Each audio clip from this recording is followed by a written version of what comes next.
Hello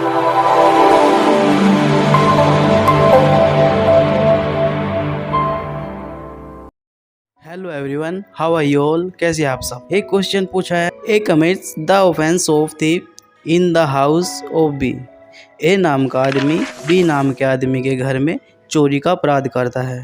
can A be converted under section 380 IPC read with section 34 IPC? तो सबसे पहली बात तो ये समझे कि जो सेक्शन 34 है वो कहाँ इन्वोक होता है और सेक्शन 380 कहाँ लगता है। तो सेक्शन 34 जो है ये इन्वोक होता है जहाँ पर सेवरल पर्सन ने मिलकर कोई काम किया है। Act is committed by several person. Several का मतलब एक से ज्यादा लोग हैं। और दो बात होनी चाहिए, प्री अरेंजमेंट होना चाहिए माइंड का, उनके बीच में कोई प्राइम एग्रीमेंट होना चाहिए, इसे कहा जाता है कॉमन इंटेंशन। और दूसरी बात, जब हम चोरी की बात करते हैं तो चोरी एक्ट डिफाइंड एंड सेक्शन 378 में, जिसके लिए पनिशमेंट में 379 से 380 में है। अगर किसी निवास या वेलिंग हाउस में कोई चोरी करता है तो सेक्शन 380 लगेगा, और निवास गृह में विलिंग हाउस में उसके बाहर कोई भी चोरी करता है तो सेक्शन 379 लगेगा। सेक्शन 379 में जहां 3 साल की सजा है तो सेक्शन 380 में सजा बढ़कर 7 साल की हो जाती है, 7 ईयर्स।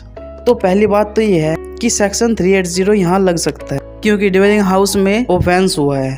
क्या सेक्शन 34 इन्वोक होगा?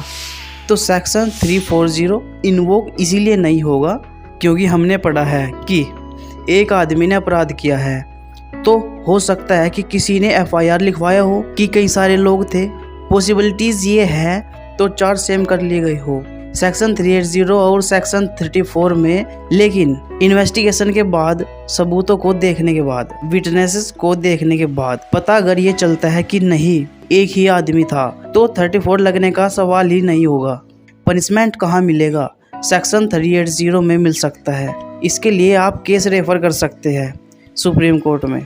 इसके लिए आप केस रेफर कर सकते हैं सुप्रीम कोर्ट का रामास्वामी अय्यर है। Ramaswami Iyer VS state of Tamil Nadu AIR 1976 का ये केस है जहां सुप्रीम कोर्ट ने स्पष्ट कर दिया था। Section 34 Indian penal code deals with the provisional regarding any act done by several person furthering in common intention, which is commonly known as common intention. The section 34 rules follow.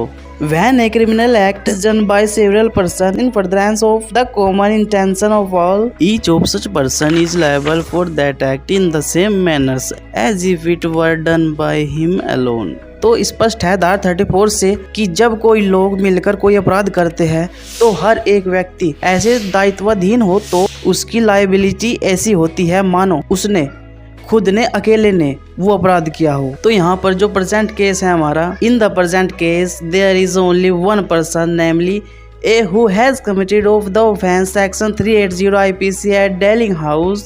It means what can be invented under section 380 but section 34 does not invoke. तो ये case आपको पता होना चाहिए, इसमें आप coat करें रामास्वामी अय्यर।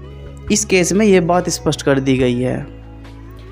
तो उम्मीद करता हूँ कि इस लेक्चर में आपको 34 और 380 तो पता चला ही होगा, साथ में ये भी पता चला होगा कि कहाँ सेक्शन 34 लगेगा और कहाँ सेक्शन 380 लगेगा। नोट डाउन कर लीजिए, अगर आप किसी एग्ज़ाम की तैयारी कर रहे हैं तो ये क्वेश्चन इंटरव्यू में भी पूछे जा सकते हैं, ये प्री एग्ज़ाम में भी पूछे जा सकते हैं। सो दोस्तों, अगर आपको ये वीडियोज़ अच्छी लगी हो तो हमारे चैनल को प्लीज़ सब्सक्राइब, लाइक और शेयर ज़रूर करें। तो मिलते हैं अगली नेक्स्ट वीडियो में, तब तक के लिए बाय बाय।